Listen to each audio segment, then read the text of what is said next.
Hello guys, welcome back to my channel power of judiciary. अपनी playlist को आगे continue करते हुए आज हम कवर करने वाले हैं registration of marriage under Hindu marriage act 1955। इस वीडियो में मैं आपको डिटेल्ड ओवरव्यू दूंगी about section 8 and it's clauses. ठीक है, तो आगे हम कंटिन्यू करते हैं video without wasting time. So video start करने से पहले इसके कंटेंट को आगे पढ़ने से पहले हम इंट्रोडक्शन से स्टार्ट करते हैं। सेक्शन 8 के इंट्रोडक्शन से हम देखते हैं कि ये बोलता क्या है, ये है क्या, रजिस्ट्रेशन ऑफ मैरिज एक्चुअल में क्या है। ठीक है, अगर आपके एग्जाम में कोई भी क्वेश्चन आता है इसके रिगार्डिंग तो आप इससे भी अपने आंसर राइटिंग की स्टार्टिंग कर सकते हो, ये अच्छा इफेक्ट डालेगा। So, the Hindu Marriage Act 1955 regulates the solemnization and registration of marriages for Hindus, Buddhists, Jainis and Sikhs in India.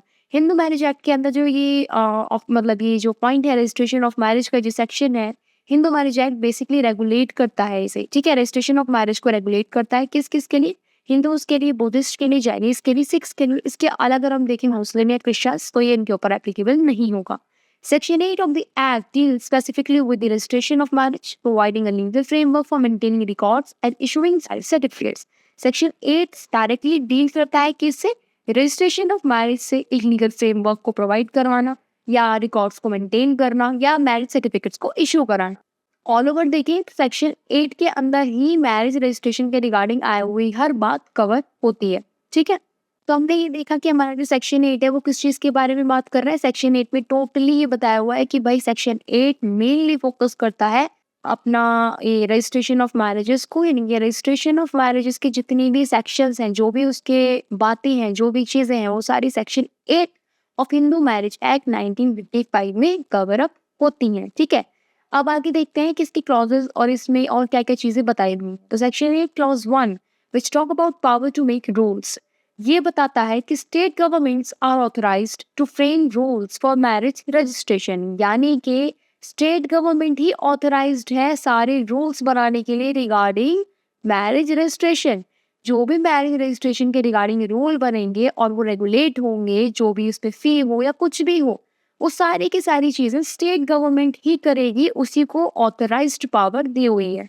अब इसमें क्या क्या इंक्लूड होता है, प्रोसीजर्स इसमें इंक्लूड होंगी, रजिस्टरिंग मैरिजेस की जो भी प्रोसीजर्स होंगी वो इसमें इंक्लूड है। मैरिज मेंटेनिंग मैरिज रजिस्टर्स, यानी कि जो रिकॉर्ड्स को मेंटेन करना है वो भी इसमें इंक्लूड है।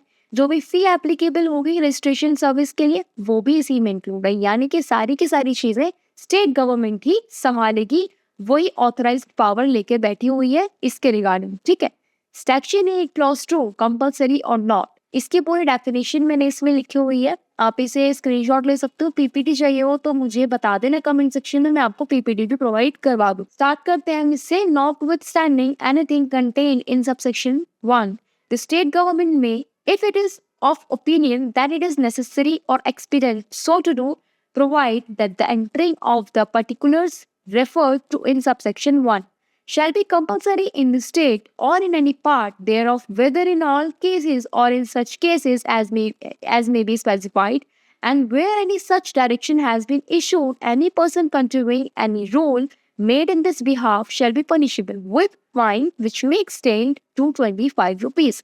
अब देखो, इन शॉर्ट अगर हम समझें कि सेक्शन 8 क्लॉज 2 क्या बोल रहा है, सेक्शन क्लॉज 2 बोलता है कि स्टेट गवर्नमेंट के पास पावर है कि वो रजिस्ट्रेशन ऑफ मैरिज को कंपलसरी करे या ना करे, यानी कि ये स्टेट गवर्नमेंट के पास ऑथराइज्ड पावर है कि वो चाहे तो अपने स्टेट में मैरिज रजिस्ट्रेशन को कंपलसरी भी कर सकती है कि भाई अगर एक लड़का और लड़की शादी करते हैं, हिंदू कम्युनिटी से बिलोंग करते हैं, तो उन्हें अपनी मैरिज को रजिस्टर कराना ही कराना पड़ेगा, और वो चाहे तो कंपलसरी ना भी करे। मतलब ये है कि अगर आप करा लेंगे तो आपके लिए बहुत ज्यादा बेनिफिट रहेंगे, बट आप नहीं भी कराते तो इट्स ओके। ठीक है, ये सारी जो पावर है ये स्टेट गवर्नमेंट के पास है, उसकी चॉइस है वो कंपलसरी करे या ना करे, ये सेक्शन 8 की क्लॉज 2 में बताया हुआ है।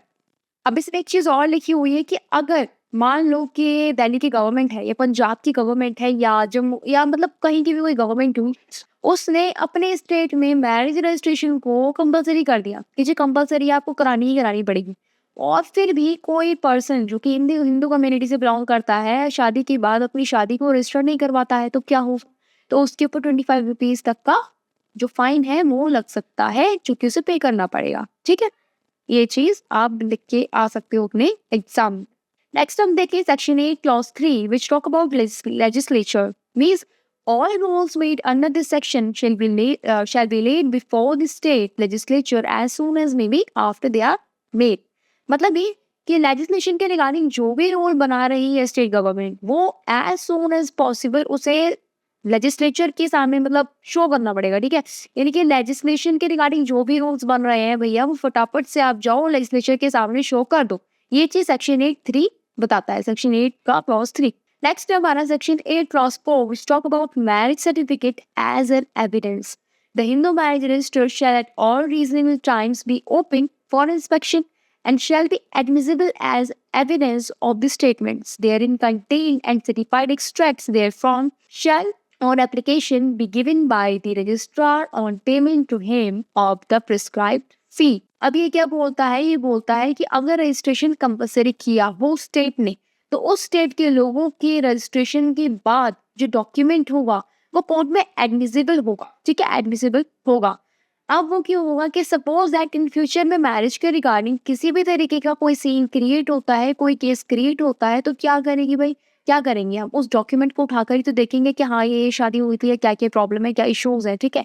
तो उस डॉक्यूमेंट को उठाकर देखा जाएगा। बट यहाँ पर एक और ऑप्शन है, वो ये है कि अगर आप चाहते हैं अपने मैरिज रजिस्ट्रेशन की डॉक्यूमेंट की कॉपी अपने साथ लेकर जाना, तो आप लेकर जा सकते हैं। अब वो कैसे लेकर जाएंगे, जो भी रजिस्ट्रार के पास जो भी प्रिस्क्राइब्ड फी है, जो रजिस्ट्रार ने एक फी प्रिस्क्राइब करी होगी आपको, आप उस फी को पे करो और अपने उस डॉक्यूमेंट की कॉपी लेकर अपने साथ जा सकते हो, ठीक है, कोई आपको रोकने वाला नहीं है। नेक्स्ट हम देखते हैं सेक्शन 8 का क्लॉज 5 क्या बोलता है, which talk about non registration penalties. Failure to comply with state prescribed rule may attract penalty 25 rupee, ठीक है। However, non-registration of a marriage under this section does not render the marriage invalid. Notwithstanding anything contained in this section, the validity of any Hindu marriage shall in no way be affected by the vision to make the entry। आप ये वाली लिख सकते हो definition, ये लिख सकते हो, जो मना है आपको वो लिख सकते हो, ठीक है, दोनों ही अपनी जगह सही है। अब ये क्या बोलता है, इसका मतलब ये है कि मान लो अगर किसी स्टेट ने अपनी स्टेट के अंदर मैरिज रजिस्ट्रेशन को कंपलसरी किया हुआ है और आप फिर भी उस रूल को तोड़ते हैं, तो आपको 25 रुपीज़ की पेनल्टी पे करनी पड़ेगी, ठीक है। बट ये चीज़ एक नोट करने वाली है कि इसका मतलब ये नहीं होगा कि आपकी जो शादी है वो लीगल नहीं मानी जाएगी, आपकी शादी की कोई वैल्यू नहीं रहेगी, आपकी शादी नल हो जाएगी, ऐसा कुछ भी नहीं होगा। आपकी शादी बिल्कुल वैलिड रहेगी, किसी भी तरीके से वो अफेक्टेड नहीं होगी, ठीक है। बट ये है कि अगर आप रूल तोड़ते हैं तो आपको 25 रुपीज़ तक का फाइन पे करना पड़ सकता है, ये जो सेक्शन 8 का क्लॉज 5 बताता है। अब देखो बेनिफिट्स ऑफ मैरिज रजिस्ट्रेशन को हम देख लेते हैं। serves as legal proof in cases of dispute or inheritance। या मैरिज रजिस्ट्रेशन जो है वो कितनी एक अच्छी चीज़ है इन फ्यूचर में होने वाले किसी भी आपके डिस्प्यूट से, जो कि आपने एक्सपेक्ट भी ना करा हो, चाहे वो इनहेरिटेंस के रिगार्डिंग हो, चाहे वो कोई और अदर फैमिली डिस्प्यूट हो, उस चीज़ से आप बच सकते हो, ठीक है। वो कैसे बचोगे, जो मैरिज रजिस्ट्रेशन है वो आपको एक लीगल प्रूफ देता है आपकी शादी का कि हाँ यू आर मैरिड, ठीक है, आपके पास एक लीगल प्रूफ है। और हम सब जानते हैं जो अभी टाइम चल रहा है या फिर जो आने वाला टाइम है, सब कुछ एक लीगैलिटी के ऊपर है। अगर आपके पास लीगल प्रूफ है, आपके पास प्रूफ है, आप प्रूफ कर सकते हो उस चीज़ को, तो वो चीज़ राइट दुनिया मानती है। पर अगर आप प्रूफ नहीं कर सकते तो आपको कोई नहीं मानेगा कि आप सच बोल रहे हो या झूठ।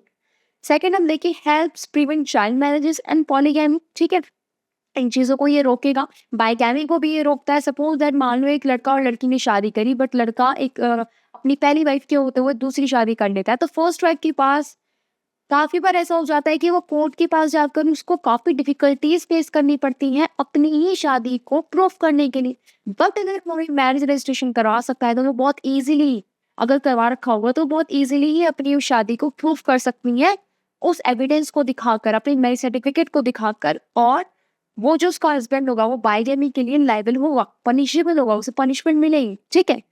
Ensures rights of spouses in matrimonial and property matters. जो भी पति पत्नी के राइट्स हैं मैट्रिमोनियल के रिगार्डिंग, प्रॉपर्टी मैटर्स के रिगार्डिंग, उस सब में भी ये काफ़ी हेल्पफुल रहता है। Essential for administrative purpose such as obtaining visa and inheritance right. Administrative purpose से भी अच्छा है, वीज़ा लेना हो या किसी भी तरीके को इनहेरिटेंस की बात कुछ हो रही है, उसमें भी ये बहुत ज़्यादा हेल्पफुल रहता है आपके लिए, ठीक है।